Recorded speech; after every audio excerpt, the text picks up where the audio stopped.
Hello everyone, আজকে দিনটা শুরু করলাম মিছরির জল দিয়ে, মিছরি আর ভুসি।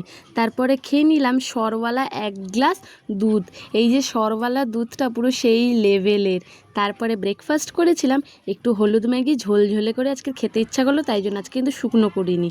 আর দেখো মাছের মধ্যে ছিল এই কাতলা মাছ আর 2-3টে ট্যাংরা মাছ আর একটা চিংড়ি মাছ, আর ছিল মাছের তেল পটকা। তো মাছগুলোকে ভালো করে ধুয়ে নুন হলুদ মাখিয়ে রেখে দিলাম। আর এই কাতলা মাছটা না আগের দিন হাফ হয়েছে আর আজকের হাফ এনেছিল, এত সুন্দর খেতে। তারপরে মুসুর ডালটাকে জলে ভিজিয়ে রাখলাম। তো আজকে রান্না করেছিলাম মাছের তেল দিয়ে পটল আলু বেগুন, তারপরে বটবটি দিয়ে একটু তেল চচ্চড়ি মতন করেছিলাম, আর মাছগুলো দিয়ে লাউ ডাঁটা আলু দিয়ে পাতলা ঝোল করেছিলাম। বললাম না কাতলা মাছের এত সুন্দর টেস্ট, দারুণ এক কথায়। আর করেছিলাম ডাল সেদ্ধ পেঁয়াজ কাঁচা লঙ্কা আর সর্ষের তেল দিয়ে।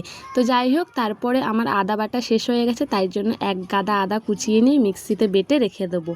তারপরে বাসন টাসন মেজে চান টান করে পালা হচ্ছে পুজো দেওয়ার। তো যাই হোক, তারপরে ঠাকুরের বাসনগুলো ভালো করে একটু তেঁতুল দিয়ে ঘষেছি, নয়তো না কালো হয়ে গেছিলো। তারপরে ঠাকুরকে ভক্তি ভরে একদম দেখো পুজো দিয়ে দিয়েছি।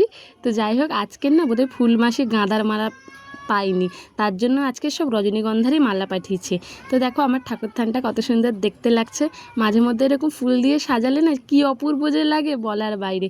এটাই আমার শান্তি।